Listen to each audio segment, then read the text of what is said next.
Hello everyone and welcome to this second example of this series of videos identifying unknown substances. And remember, this is for paper 5, Alternative to Practice for the IGCSE Chemistry. And this is taken by core and extended students. And remember, please, that these exercises are almost like 25% of the whole paper. If you haven't seen the example number 1, please check on this video, and so you can see the example number 1 is explained in a deeper way. So here, if you have seen the example number 1 and you want to try to do this exercise on your own, here I'm moving down so you can take some screenshots and try for yourself. Okay, as a briefly reminder, this paper was, or this exercise was taken from paper 5 of March 2024. Okay, perfect. Let's start. So here we have a student that has two substances, solid H and solution I. And we're going to start with tests on solid H. Solid H is barium carbonate. So let's try to do the same. Barium carbonate. Barium is in group number 2. Barium 2+. And carbonate, remember this ion, CO3 2-. So the formula of this is BaCO3 2-. Okay, now for A1, the student adds an excess of dilute nitric acid to the sample of solid H in a boiling tube and tests any gas produced. So this is very simple. We have seen this a lot during the lessons, and here we have a carbonate. Okay, and remember this carbonate, when it reacts with acid, in this case nitric acid, NO3, it will produce as a main product CO2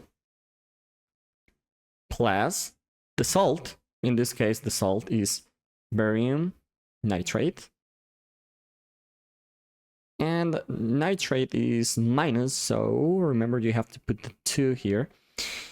And also you produce water. Okay, we're not going to balance this equation because it's not balanced, but the important thing here is that you know that it is formed of salt, water, and CO2. And here it says that we add the acid to the sample and test any gas produced. So here, this is going to be liquid, this is going to be aqueous. Remember aqueous because all nitrates are soluble, and CO2 is going to be a gas. So we have to test that gas. So since we know that CO2 is produced, do I have to know how to test CO2? Well, we should, because during the syllabus we have learned that. So remember that the CO2 is bubbled into a solution of that we call lime water. And this lime water is, remember, calcium hydroxide. Okay? And what is the effect of bubbling CO2 on lime water? It turns milky the lime water. So first, the observations. What can we actually see when we put a carbonate and nitric acid? And remember, observation is what we can see. So what we can see here is that when we add the acid to the carbonate, we can say that we can see bubbles, or in more technical words, we can say fizzing or effervescence, but we can say bubbles, and it's okay. So we can see bubbles when nitric acid reacts with the carbonate,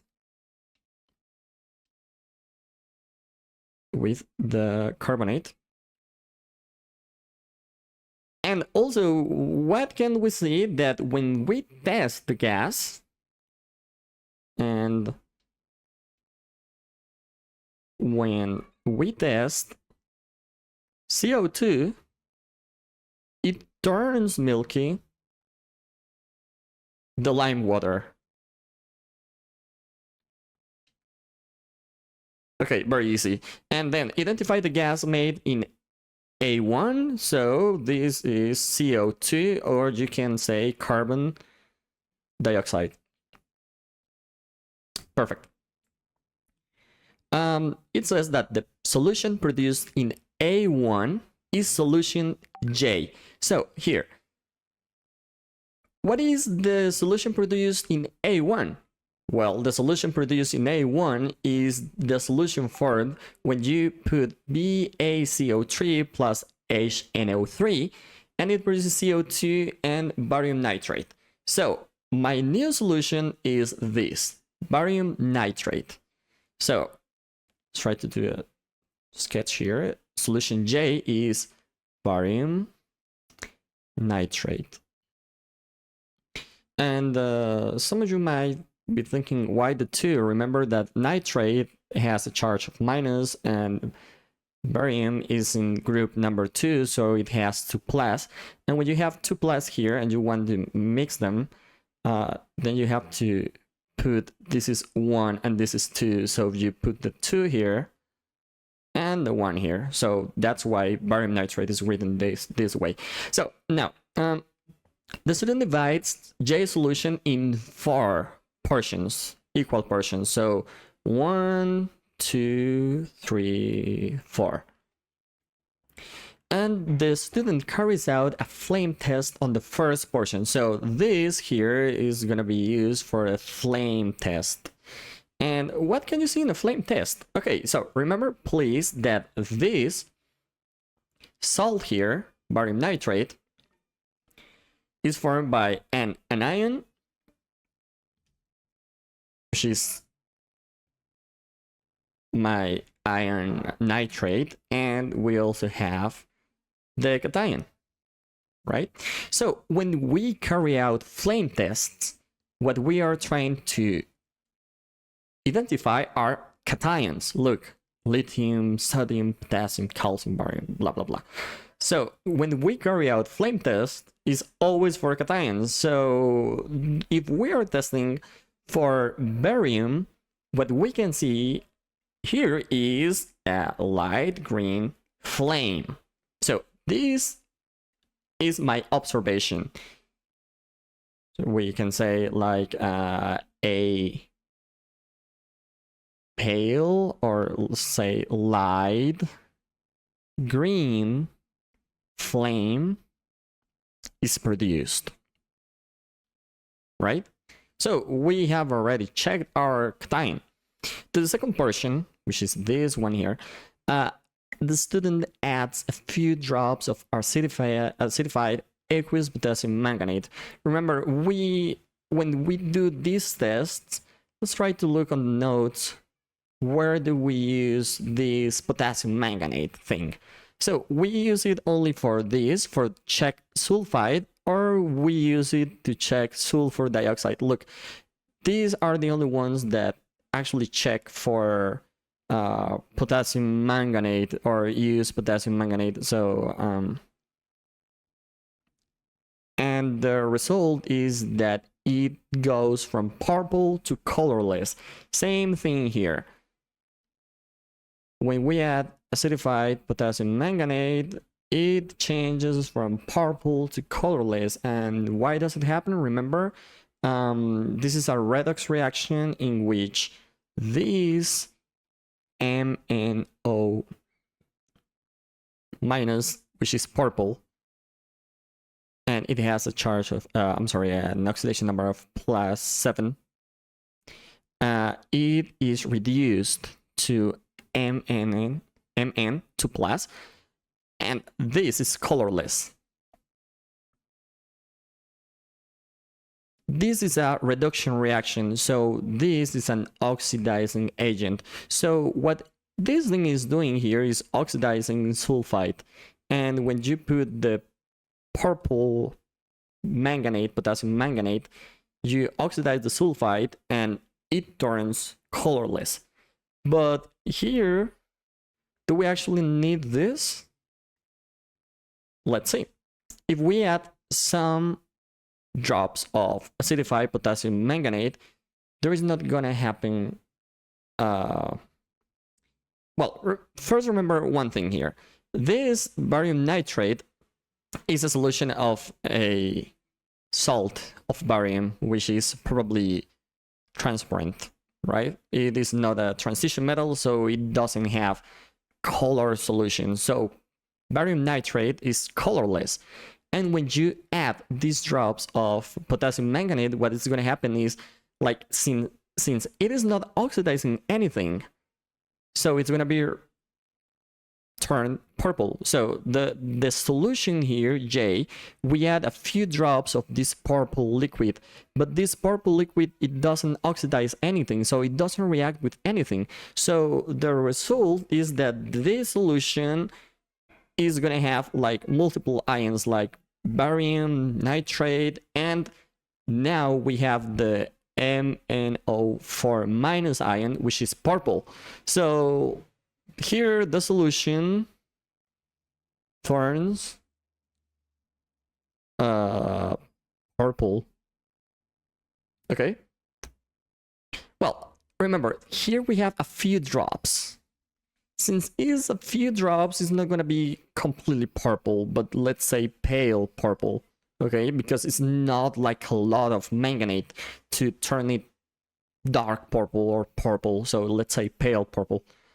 Now, to the third portion, this one here, we add a few drops of dilute sulfuric acid.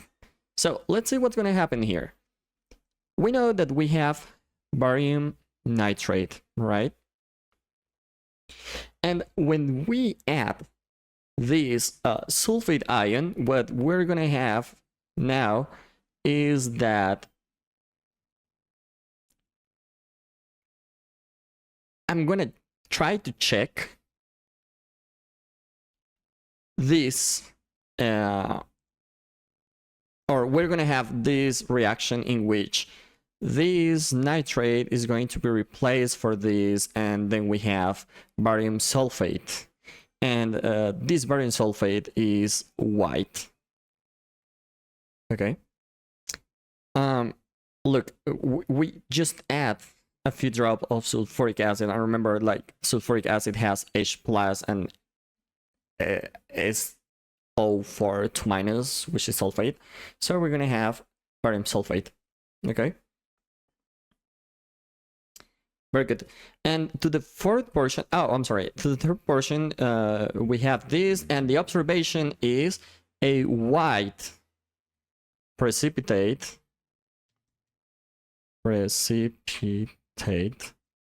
is formed.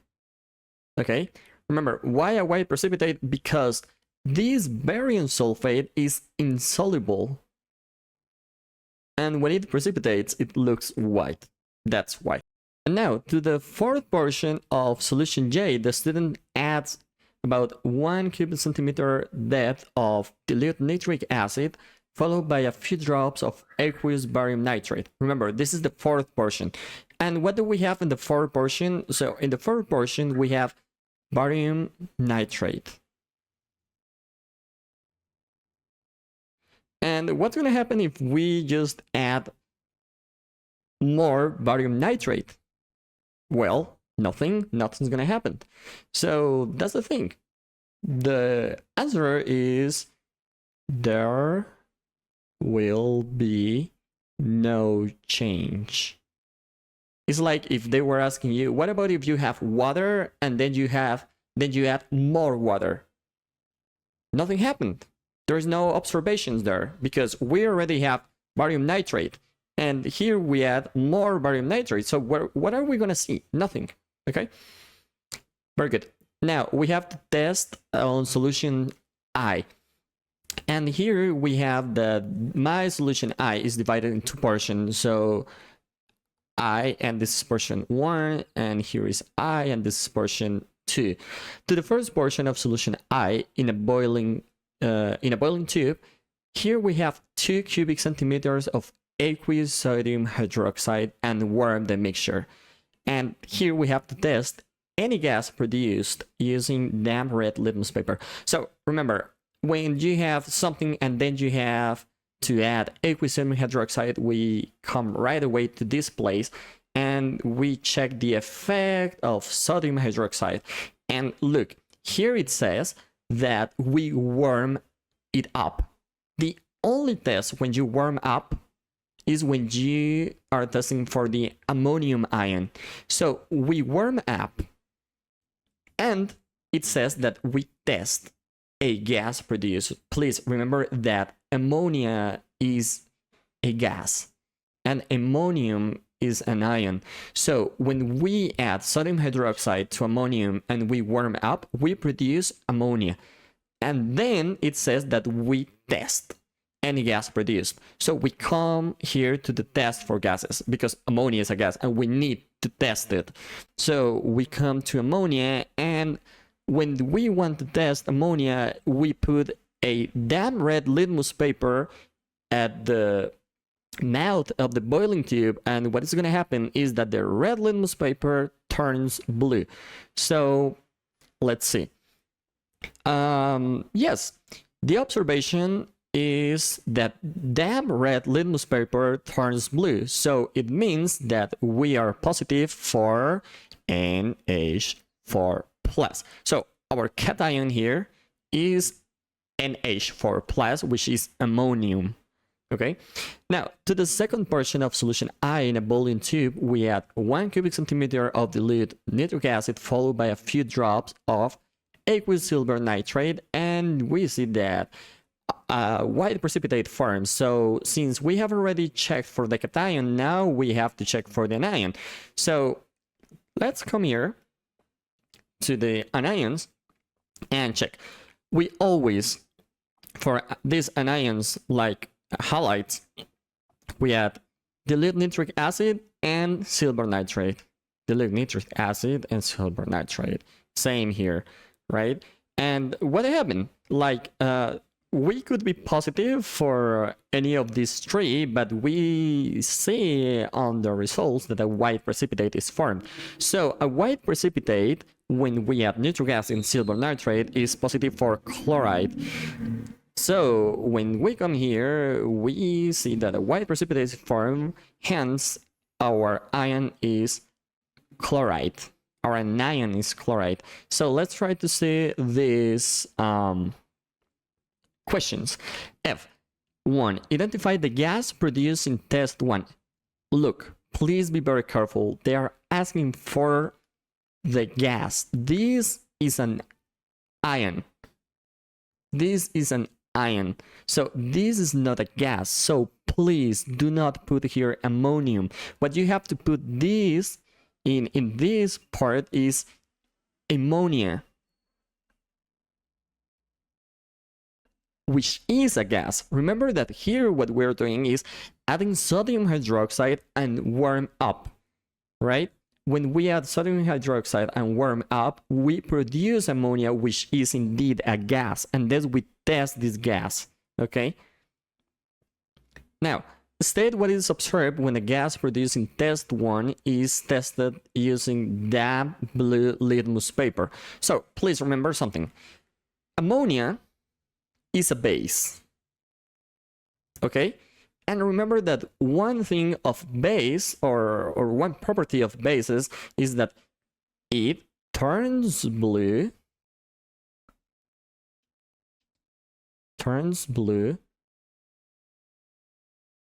the damped red litmus paper. So it used to be red, but now I'm testing a base, so it turns red.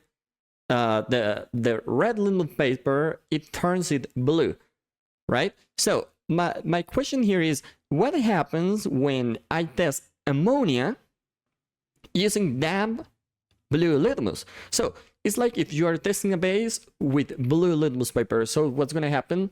Nothing. It stays blue. Oh, you can also say like there is no change,